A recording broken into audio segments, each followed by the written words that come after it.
All right, ladies and gentlemen, welcome back to the Browns Beat podcast. My name is Tristan from Tristan Talks Browns, and of course, I'm here with my man DF. How you doing today, Derek? Oh, it's been a wild one. I've had a lot of Yeah, yeah. moments, Twitter, but Twitter's been a little bit awkward today. You know, not the yeah. not the quarterback move we were expecting, and not the safety move we were expecting. That's for sure. So, How about that? uh, We signed Dobbs before Baker was traded. That's hilarious. that's awesome. I love that. That's such an Andrew Barry power move. I love it. Yeah.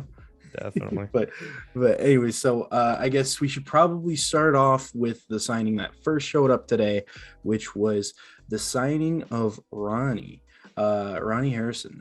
What did you think about it, and why did the Browns do it, even though it seemed like it was bound to be us going our separate ways? Yeah, it's a disappointing one in my opinion. I was not a big fan of Ronnie Harrison, the human being, the player. I don't mind. I don't think he's good, or well, I should say he's a decent to solid. I think he's had good moments, but he's also had bad moments. I don't hate the signing as a player. I haven't seen the money, so I have no Yeah. clue. Have you seen that yet? No, I don't think any of his contract details have been Come released out. yet, but I'm going to Yeah. be refreshing Twitter constantly and seeing if I can find it throughout while we're still talking here. Yeah, But it was I don't I don't like it. I don't know how else to say it. I yeah. don't hate the player, but to me, the tough, smart, and accountable. I mean, Mhm. and plus, Yeah. I really hope that we draft a safety. Like my best case scenario with this is that Ronnie was brought back as a security blanket in case they can't get a guy that they feel like is the right guy as far as like fit. So I'm hoping we draft Cross or somebody like that, and they can take that job and we can just move on from Ronnie. That to me, that's the best case scenario.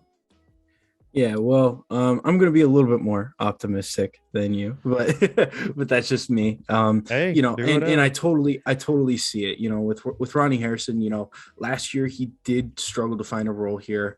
And just to clarify, it's his personality is a player, which is what you would have a problem with. He's Yeah, had some undisciplined moments, like we costly, referenced the undisciplined moments. Yeah, yeah, like referencing the Kansas City game when I believe Delpit wasn't back yet, and he got himself ejected for pushing a coach, yeah, along the Chief sideline. Wasn't a good look, but hey, I get it. Stuff happens, especially with young guys. So, for me, I'm looking at this as is cautious optimism. Um, you know, last year, Ronnie struggled, but the year before that, I thought he looked great. I think he still can bring value to the team. He's still young. He can still learn and develop and grow.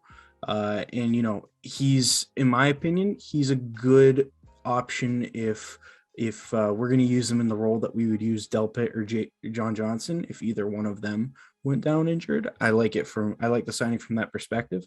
I get how you feel as far as he doesn't really fit as far as like what we're trying to add to the secondary. What we're trying to add at that safety position, he doesn't do well. However, like I said, I'm going to be optimistic. I'm going to say, you know what? The Browns brought him back because safety room, or like the safety market, I should say, was starting to look thin, and they knew what they had in Ronnie. And not only that, but I view this as, he has an opportunity to make it work this next year. There's a solid chance Richie LeCount could step up, potentially play a role that we'd like to see him play. I really think that when it comes down to him as a player, he's a good player. It's more so the concern of how he fits in, and yeah. in the fit, as far as what Joe Woods would like to do with Ronnie. And I can sympathize with you, and I can understand with you for why you aren't as big of a fan, because I totally get it. I like to approach it with optimism, just because I think he's still young and still has a lot of growing to do. Yeah, he's again, I think what I'm looking for maybe is more of a free. Where Ronnie, I think, can play a pretty solid, strong safety role. A Mhm. lot. If you look at his stats, he really compares a lot as a linebacker, almost in a way, given the numbers. Mhm. And I'm somebody who thinks that Grant Delpit can play every single role as a safety. I think he can come off the edge and blitz. I think he can play in the box. I think he's a solid free safety as well, playing deep. But what I would want him to do more rather is to have a guy who can be more of a free. So then that gives him more room to kind of, play some of the other roles and however Joe Woods wants to use him. So I get bringing in Ronnie again. I do, especially if the deal is super, super, super cheap. I get that. And like I said, he may not even make the roster if we're being honest. So it makes sense if they have plans to go elsewhere as well, and this is a backup plan. But if this is the plan, then I'm a tad disappointed, but we'll see. That's kind of the approach I'm taking right now. It's more of like, all right, I'm not gonna say I hate it, like it's the end of the world, but wait and see. Yeah, absolutely. And I couldn't agree more with what you said about Delpit. I really think he has that ability to play at any of the safety positions. I just think that his best position is at strong safety. I think John Johnson plays well when he's in that hybrid linebacker role, and I like it when we've got Delpit playing that solid, strong safety role. I just feel like he, with what he was able to do this season, with showing how he could get after the run, get after the run game, get after the quarterback. I think he provides just a lot of athleticism and a lot of potential at that position. Yeah. So I agree with you there. So I guess now would be a good transition into the awkward quarterback signing, which was Josh Dobbs. He's I believe he's got his degree in aerospace science, so he's a smart guy, which is great to hear. But he also is a guy that we saw wearing black and gold for a very long time. So what do you think about it? Yeah, like I said, it was one of these. I look down, I read my phone, and I go, "Huh? What? What's happening here?" I was just like, "What in the world?" But yeah, like you said, I mean, this is a guy who's really, really smart. He was a pretty good quarterback in college. Played a little bit for the Steelers. I shouldn't say a little bit. Played a lot for the Steelers, rather, over the years. I don't hate the player, Josh Dobbs, or the person either, to be fair, but I think he is a good addition if he is a practice squad guy. I was confused because I was like, do they not believe in Brissett? And then also it made me think, is Baker gonna be moved soon? I don't necessarily think, but it was just kind of weird. I like it, but I also am confused, Yeah, absolutely. And I guess to kind of piggyback off of you there, as far as like, why would they bring in Josh Dobbs? Do they not believe in Brissett? I think it's a matter of, I think when Deshaun Watson is going to be serving his suspension, pretty much it's security in case if Brissett were to get hurt. That's how I look at it. Yeah. Now, I do think it is awkward that the Browns went out and got that extra security with Baker Mayfield still on the roster. I think that it could potentially be something where, hey, you know what? Maybe Andrew Berry has an offer that he sees as acceptable for Baker that just isn't there yet. And he wanted to make sure that before he moved off of Baker, he secured that third quarterback spot because Deshaun's probably going to be suspended. That could be it, but it was such an awkward signing. And I like it from the sense that it's quarterback depth. It's a guy who, for the system that we're looking to run, I think Josh Dobbs can run it, and I think he can be competent. He has starting NFL experience. Same with Brissett. So when we look at this next year is really just, I see this as Andrew Berry and Kevin Stefanski know that whatever time Deshaun Watson is out, we need at least C to C plus level quarterback play to keep us in the playoff race because of how Yeah. competitive it is in the AFC. So I think it comes down to, they signed Case Keenum for $7 million to be our backup quarterback. I just think it comes down to the fact that they really value the backup quarterback position, and they're willing to do whatever it takes to make sure that no matter what, we're going to get C to C plus quarterbacking. And I do think that Josh Dobbs is better than Case Keenum, if I'm being completely honest. I think they're just different. I think, Yeah. I think that, when it comes to the new system is what we're looking to, of what we're looking to run. I think Dobbs would be better for it than Keenum 100%. I do think, however, Case Keenum offers that experience and the ability to run his offense and run a play action style offense very, very well. It's just, you can tell his age is kind of catching up to him.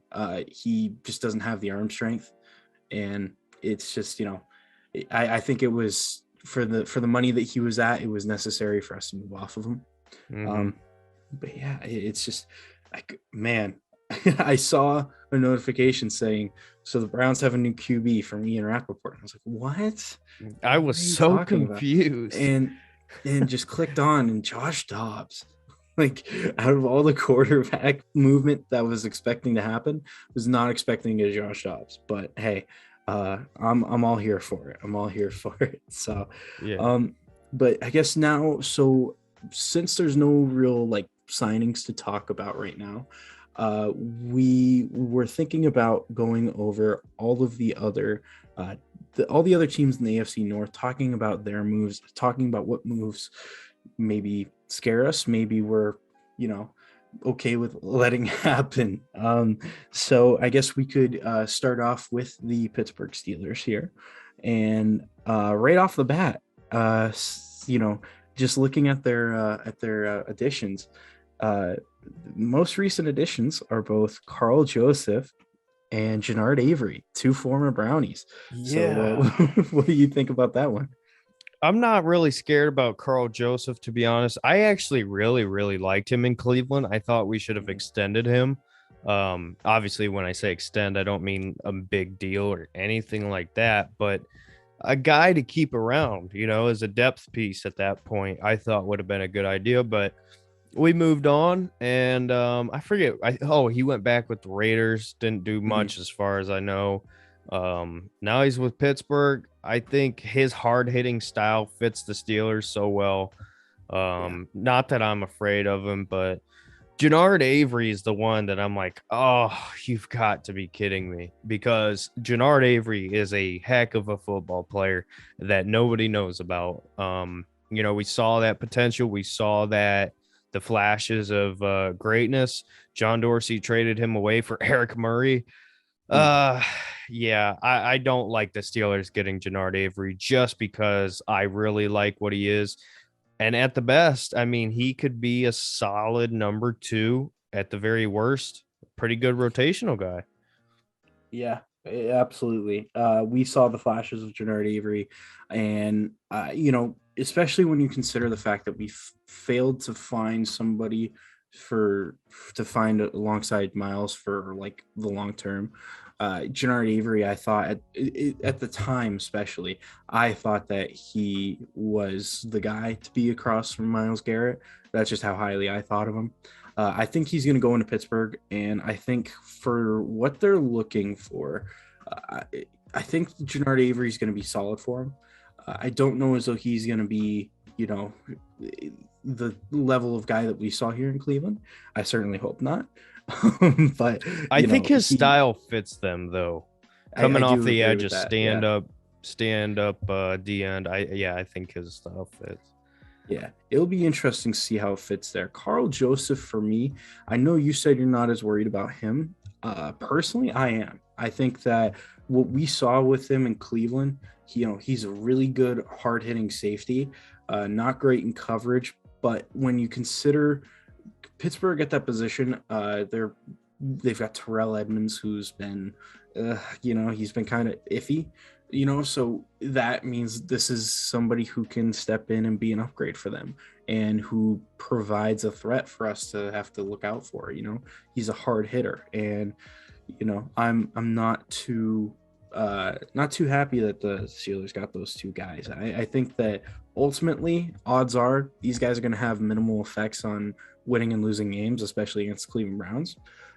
Watch that come back to bite us, right? But they're still two very solid, serviceable, starting caliber players. Yeah. So, I guess moving further, talking more about some Steelers moves. Miles Jack at the inside linebacker position. This was a guy who a couple of years ago was rumored to be traded from Jacksonville. And I think this was still when we had Joe Schobert. I could be wrong. It might have been right after we lost him to Jacksonville, where Browns Twitter, every Browns fan was dead set they wanted Miles Jack because he's got all the raw tools you could want. So why don't you expand upon that further, DF? Yeah, I'm terrified. I'm terrified of Miles Jack. This is a guy like you were talking about with the Browns. I loved the idea of going out and getting Miles Jack. Obviously, now we got our guy in JOK. Maybe not the same player, but oh man, what the Steelers do with linebackers for the most part, it's just a position they get, and I still think Devin Bush is a really good player. I know he's kind of been disappointing ever since his injury. And I think he could still have a bounce back year. I don't think this is a long-term level of play for him where it's kind of disappointing. So you combine Devin Bush with Miles Jack, boy, that could be interesting. And it's more towards the AFC North, because you look at the Browns run game and how important that is to the offense. And now that's going to change, but still. And then look at the Baltimore Ravens. Their offense literally is the run game. So for the Steelers, it makes a ton of sense. Not happy at all about the Pittsburgh Steelers getting Miles Jack. I know my Steelers friends, they are very, very happy. Yeah, absolutely. And rightfully so. I mean, he's a very, very talented inside linebacker. And when we think about, Devin Bush, he's really struggled at that position. If there's any time where Devin Bush could really turn it around and show why he was selected top 10, and why he, in his rookie year showed that he could be a really good linebacker for the Pittsburgh Steelers, it's next to Miles Jack. And, he's a very, very talented linebacker, has all the tools that you want out of a new, I'm doing air quotes, you can't see it, but air quote, modern linebacker. It's such a terrifying signing for me, just because when we consider how much the Browns offense over the past few years has been centered around targeting our tight ends and targeting short passes over the middle. I just think that, I'm hopeful that when we do play the Steelers, Deshaun's there for both games, just because I think that Deshaun would be able to kind of nullify this, but it's still something where we should definitely keep an eye on it. And it's something where, the Steelers got better here. They got better, and it sucks to see it. And, I was really hoping they would have kept Joe Schobert, keeping up their cap, so that way they couldn't sign anybody like Miles Jack, but they ended up doing it. So it was just devastating. And, they furthermore went on to, and a move that I think that they made that is very, very underrated, that, I mean, Browns fans, you might not notice it. For Steelers fans, especially the diehards, they will absolutely tell you about how much the signing is going to change things for them. James Daniels, the guard from, I believe he was from Chicago. Yes, Chicago is going to pretty much, just that one signing makes that whole line better. And it's not because James Daniels is a game-breaking guard. It's more so actually about the fact that the Steelers had a lot of guys that were playing out of position last year, and James Daniels is pretty much somebody who they can rely on. He's solid, he's steady, and his signing makes it so that way they can put a lot of their young guys who a lot of us thought were trash last year, they're going to be playing their natural positions now. So they're actually going to be getting better straight just from that. So it's a signing that, you know, I shouldn't say I'm like petrified of, but the Steelers last year, they didn't have a good offensive line, and they were still able to hold Myles Garrett and Jadeveon Clowney, and they didn't really get much production from them. So this is something where I'll be brutally honest with you. I think is huge for them. So do you want to expand a little bit on James Daniels? Yeah, so just to kind of put it into perspective, just because I'm sure there's a lot of Buckeye fans who listen to this as well, like me, who are also Browns fans. So basically, the Steelers' offensive line situation is similar to Ohio State's this past year. You had a bunch of guys playing out of positions. Paris Johnson Jr. was playing guard when he's literally a left tackle, and finally they moved him back, along with many other positions. I mean, we had centers playing at guard. It was just not that they're bad players, you know what I mean? And I think that's what you're saying is correct here. It's not that these guys can't be good football players. When you're out of position, it's not like, hey, just it's not mad. You can't just say, all right, let's put my left tackle at guard, let's put my guard at center. Like, that's just not how it works. So James Daniels, I think, is a great football player. And like you said, gets guys back into position. Now, what I'll say off of that, by no means does it mean for sure that the line is going to be better. We still do not know. It is a question mark, but at least now you have a really good right guard that you can count on. And like you said, puts everybody back into their position. So the Steelers now can really get a better look at what kind of offensive line they're working with. And look at center. Maybe you could possibly see the Pittsburgh Steelers and go out and get the center from Iowa. For whatever reason, I'm forgetting his name. Tyler Linderbaum. Yep, Tyler Linderbaum. I wouldn't be surprised if the quarterbacks that they don't, or sorry, the quarterbacks they like go, and they're sitting there at their draft pick. They couldn't move up, whatever, say that happens.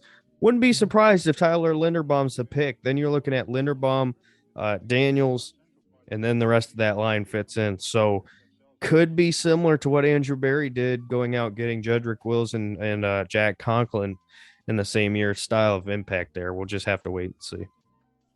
Yeah, absolutely. And then I guess just to kind of wrap up some of this before we get into the quarterback signing they made, I wanted to kind of wrap up some other smaller signings I think could actually still be very serviceable players for them.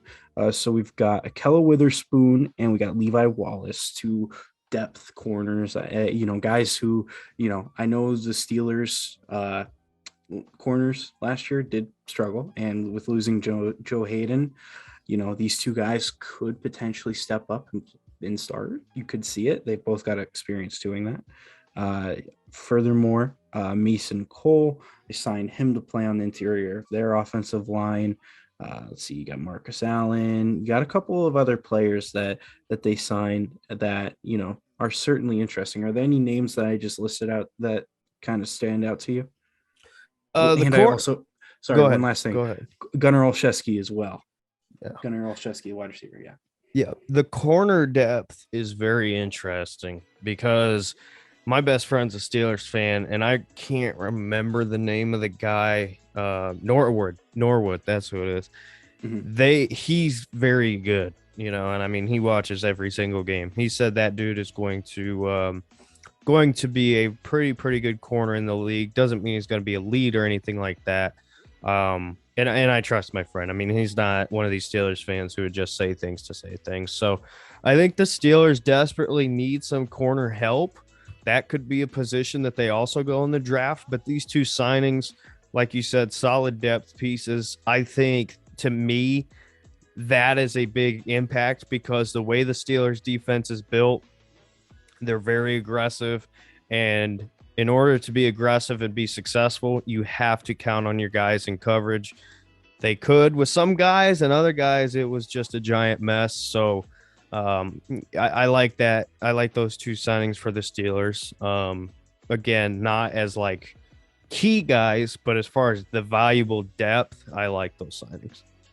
Yeah, I agree. And I just to kind of expand on that, yeah, I mean, they had huge injury issues at that position last year, and they had a lot of guys stepping up who were either really young or just were not good enough. So those two signings, I do actually think will play big roles, especially with us. I think as well as the Cincinnati Bengals. I think with that team kind of emerging as an elite aerial threat, I think that the Steelers kind of looked at it and said, listen, if we want to make the playoffs, we got to beat the Bengals twice. And they're the only team in our division who attacks downfield. However, being brutally honest, the Bengals whooped the Pittsburgh Steelers' ass last year badly. And it was never close. It was never close both games. So, it was necessary. It was necessary for them to target those guys. So, I guess now we'll talk about Mitch Trubisky, Money the Mitch. quarterback, Money Mitch from quarterback from Mentor, Ohio. Uh, I Yep. This was the number one signing I didn't want them to make, just because I already see the headlines.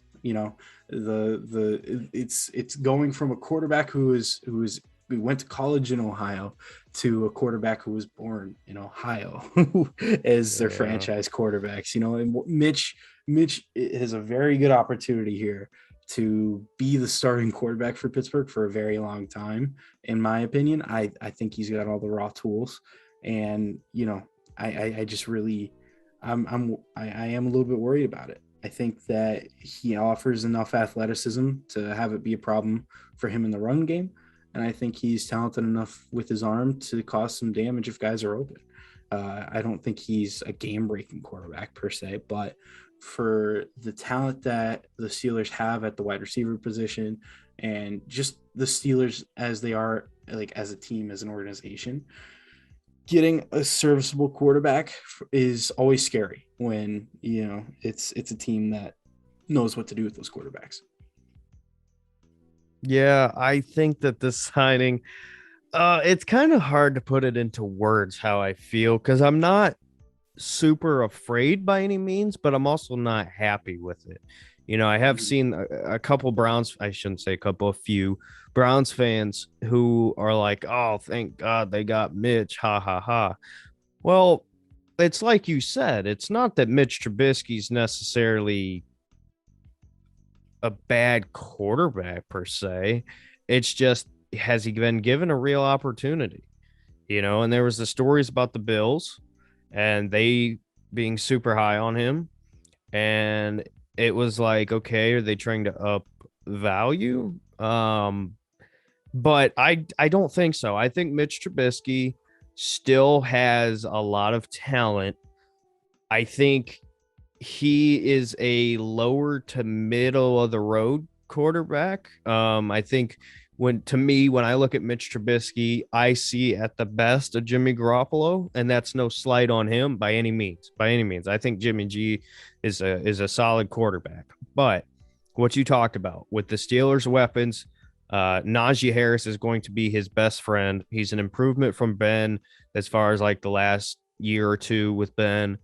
Um, so like I said, I'm not terrified because I don't think he is a great quarterback, but if they can surround him with the talent that they have, for Ben, and obviously they lost Juju, and we'll see, maybe receivers a spot they go in the draft. It's kind of open, but I don't Mhm. know. I wouldn't be surprised if he has a solid year. I really wouldn't. Yeah, yeah, I'm right there with you. So, and it would scare me even more if they ended up, getting Mitch and then drafting either Malik Willis this year, just because I feel as though Pittsburgh is the place where Malik is the one place where if Malik Willis went, he'd get enough time to fully develop.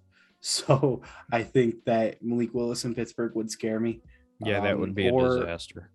yeah, or if they do end up sucking this year, they get a great quarterback next year. But moving on to the Baltimore Ravens, they haven't made, as far as when it comes to their signings, they've made some big ones, but they haven't made a lot of signings. So I guess I want to start off with their biggest money deal, which is Marcus Williams on a 5-year, $70 million contract. What do you think of it?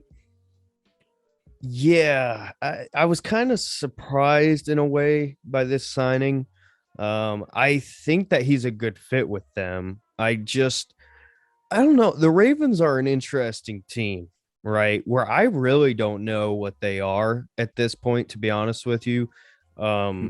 Just looking at the team as a whole, Lamar and his injury is the number one thing here because it's not just Lamar, even though he's the biggest impact. J.K. Dobbins now coming off of an injury. And it's like that is the heart and soul of this team.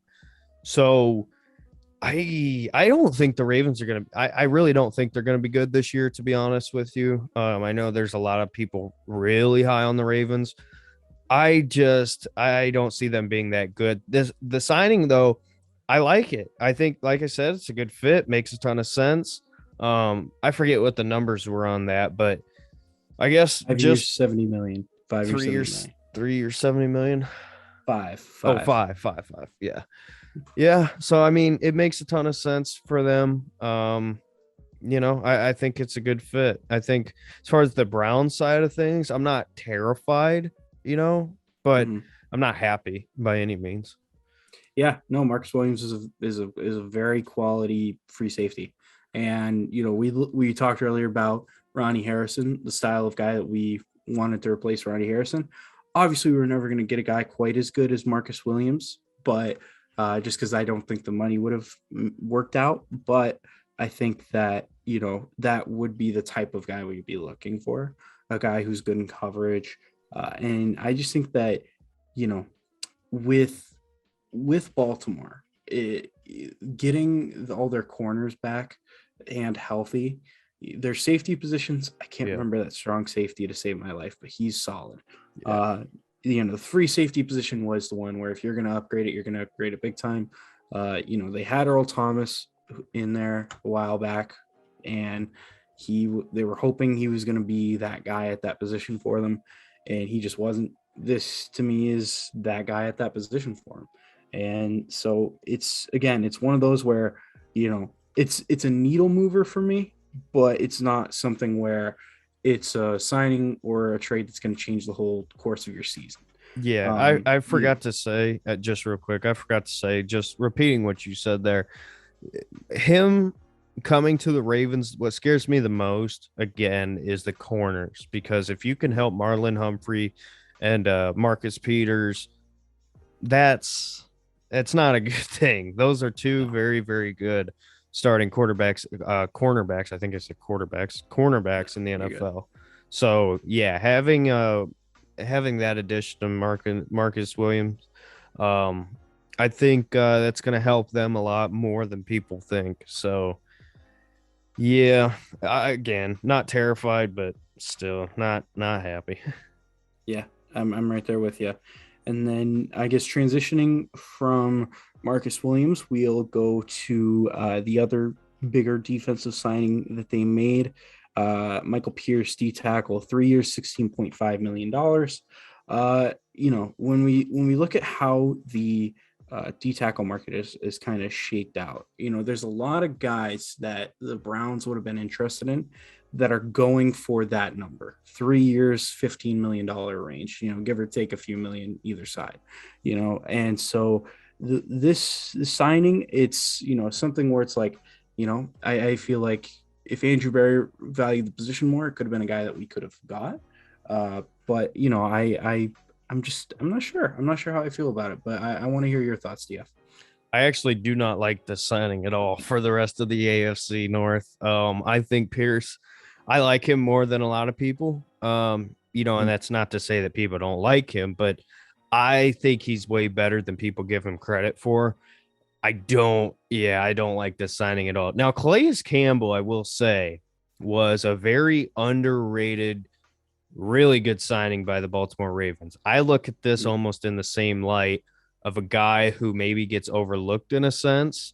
But I think he's going to have major impact. And like we talked about with the Steelers with the run game side of things, adding Pierce, just that extra threat in the middle there to beef up that interior defensive line. You have Owe coming back off of a rookie year that was really good, actually, for him. Yeah. I forget who their other edge is, but Oh, yeah. I can't remember off the top of my head either. I can see his face, but I can't think of his yeah. name. But yeah, go ahead.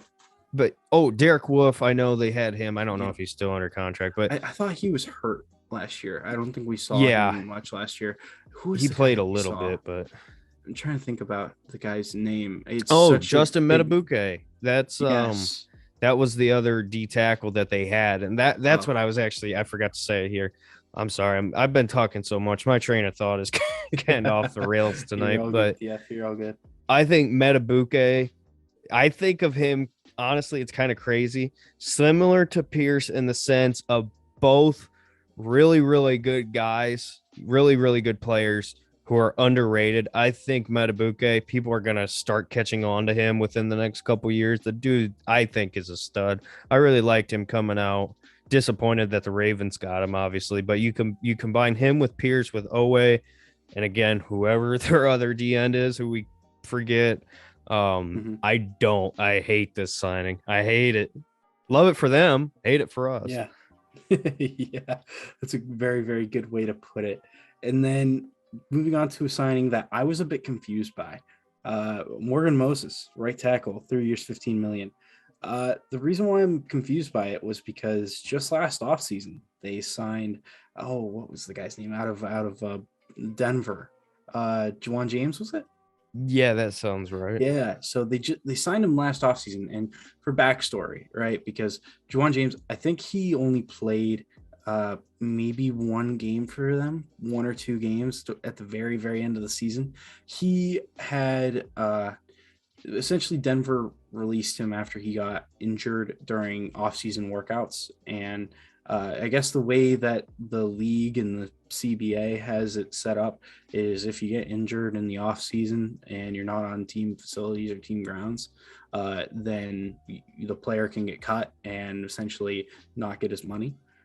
So that's how the Ravens kind of got him. It was off of an injury, and they figured, you know what, let's sign this guy, let's get him in the building, put him on a 2-year deal. They ended up paying him heavy last year, so that way he could be at a low cap number this year, which essentially I thought that was going to be what they ended up doing, was rocking it out with him. And then they go out and sign Morgan Moses. So that's why I'm confused here. What are your thoughts?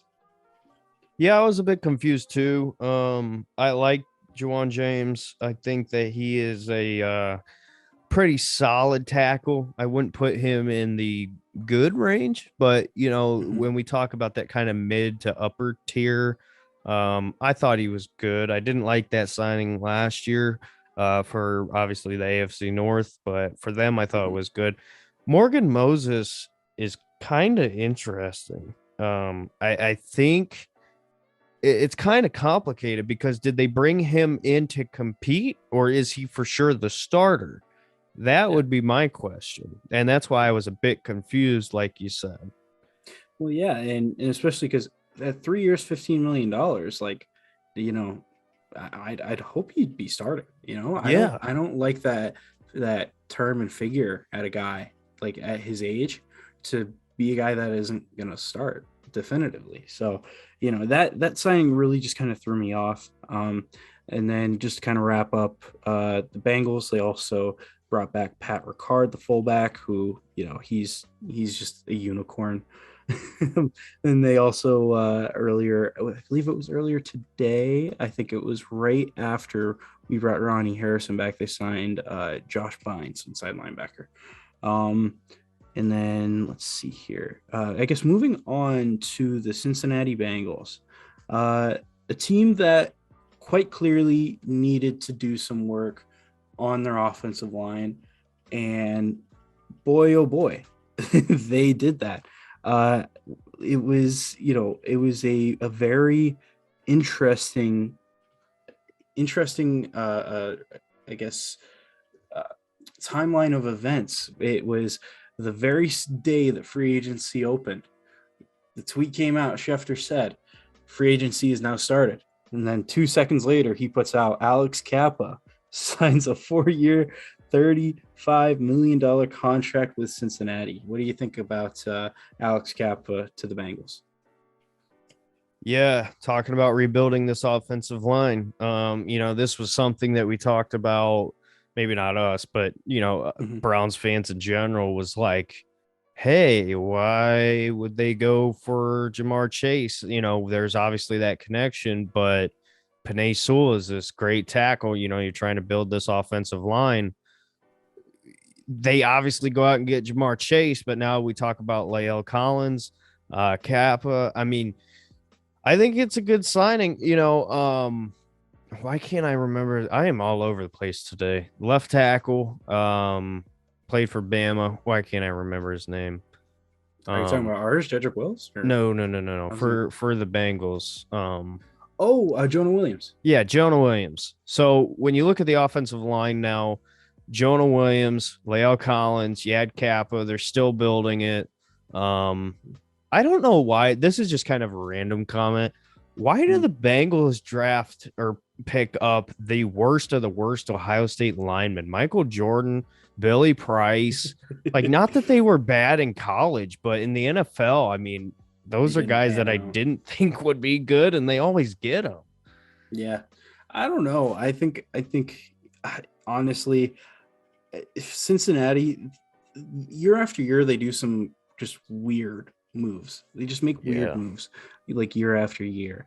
Some of them work out really well. Some of them, it's just, why would they do that? It's every year they do something like that.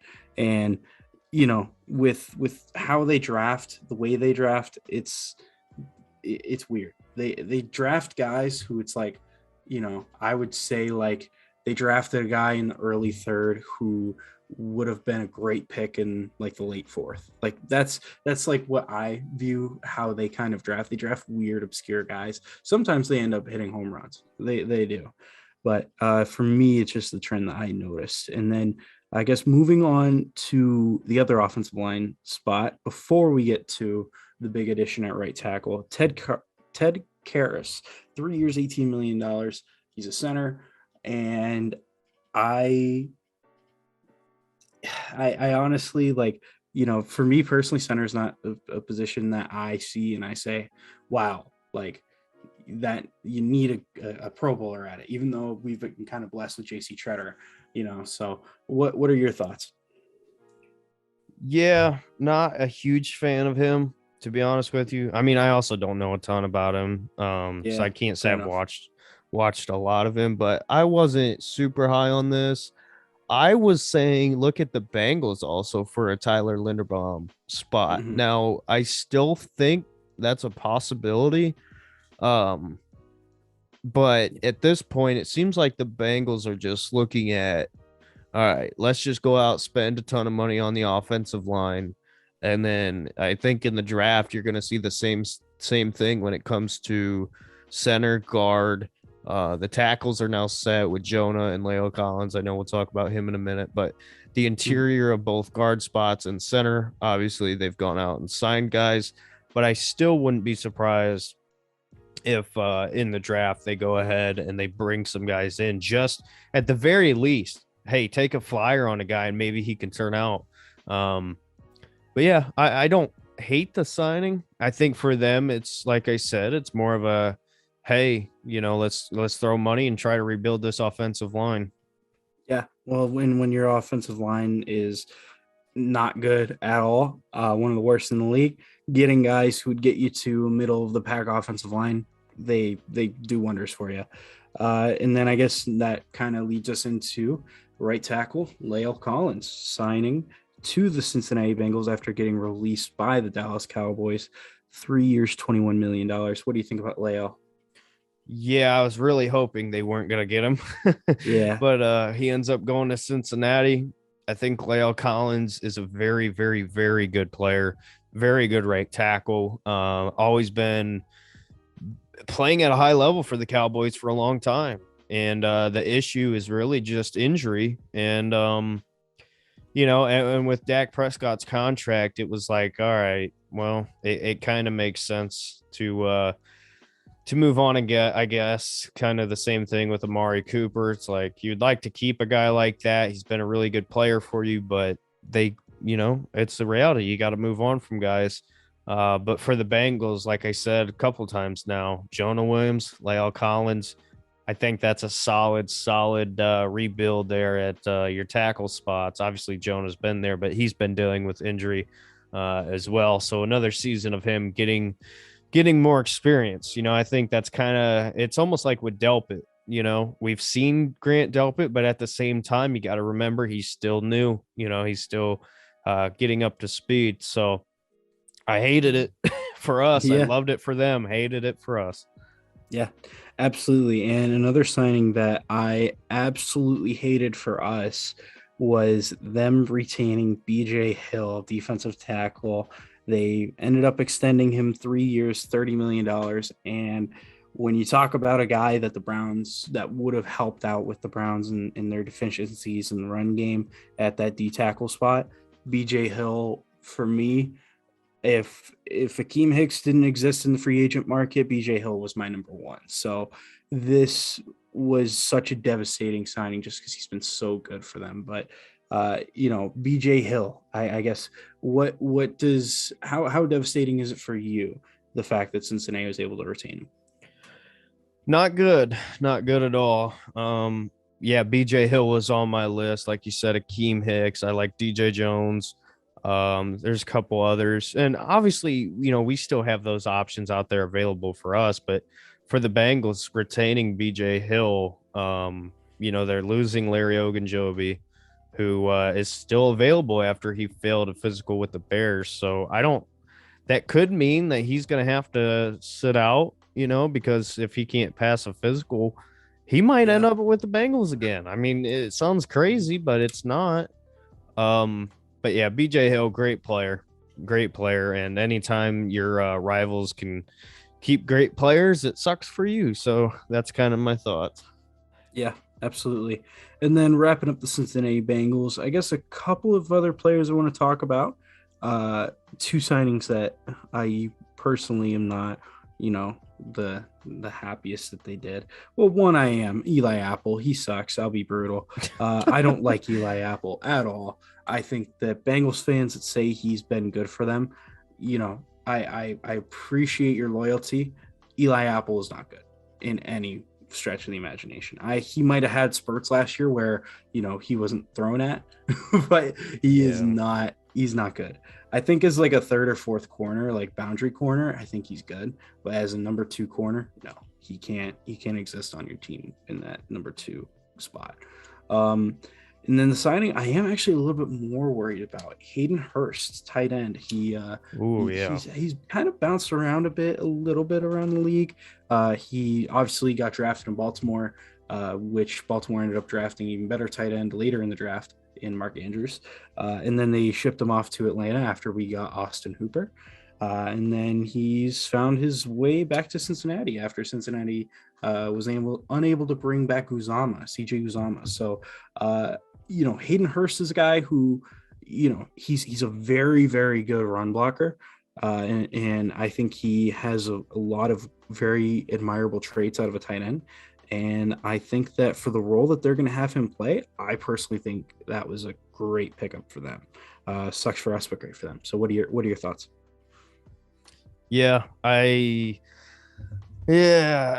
just go quickly back to Eli Apple. That Eli Apple is a weird player, right? For whatever reason, there's people that like him for no reason at all. Mm-hmm. It doesn't make sense. And I'm happy he's back because I'm looking forward to Amari Cooper, DPJ, probably somebody else, list of guys there. Yeah, whoever they match up against him is just going to dominate. Yeah. So I was very, very happy about that. Hayden Hurst, I think, is one of these underrated guys who's kind of overlooked. Like you said, drafted by Baltimore. Mark Andrews, way better, as we know. And then they shipped him off to Atlanta. I can't remember exactly what his production was with Atlanta, but I like him a lot more in the Cincinnati offense. I think when you look at Joe Burrow and his long list of weapons, Hayden Hurst is the one that's overlooked along with guys like Tyler Boyd. Those are the ones who are going to be the real impact guys where on third down, everybody's worried about Jamar, everybody's worried about T. Higgins, and it's like, oh, there's Hayden Hurst, or there's Tyler Yeah. Boyd. It's just one of those things. Well, yeah, and especially with Joe Mixon kind of had like I don't want to say a revival to his career last year because he's been solid his entire career, but he finally exploded to once when the team could actually have a decent passing game that required defenders to have to like play deeper and not defend the run as well. Joe Mixon found a lot of space and he was pretty electric for them last year. I think that Hayden Hurst being as well-rounded as he is and being so great at run blocking, I think that was a great pickup for them, which sucks for me. It sucks for us. So it's a signing that I think fits them well. I don't think he's, like you said, he's not going to be their number 1, 2, or 3 target. He's going to be the 4th guy on a given play. And, however, I trust that in that role, he can do what Uzama did. I feel like he could do what CJ Uzama did, and I think he could do it potentially even better, in my opinion. That's I completely agree.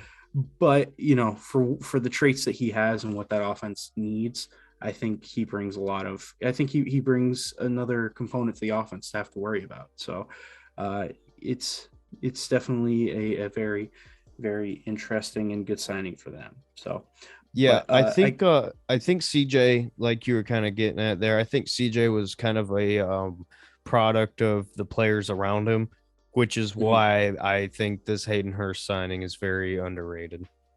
Yeah, I'm right there with you. But before we are done for today's show or today's podcast episode, are there any other topics you wanted to go over today? Any draft topics? Any draft players? Any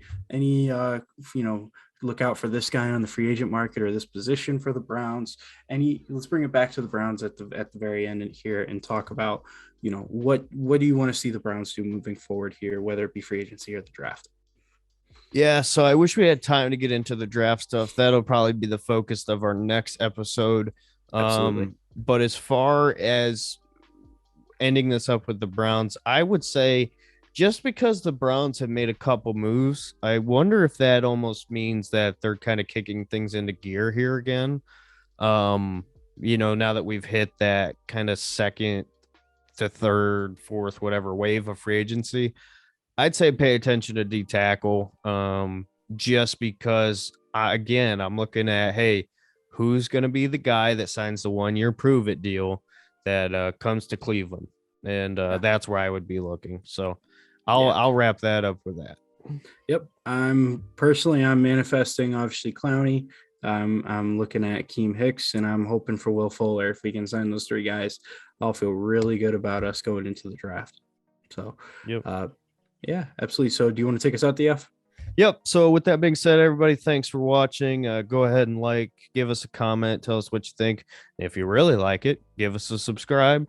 Obviously, go check out Tristan's channel. It's Tristan Talks Clee, right? Tristan Talks Browns is the YouTube channel. Oh, yeah, Tristan sorry. Talks. Yeah, no, you're good. Tristan Talks Clee is the Twitter is the Twitter Yes. handle. So give me a follow on Twitter. I tweet quite frequently, not as much as DF, but when I do, it's certainly spicy. There you go. I had a tweet a little earlier of the show about Drake London. So go check that out. Go check out that tweet. Yep. So everybody, thanks for watching. Let us know what you think, and we'll see you in the next episode. Bye.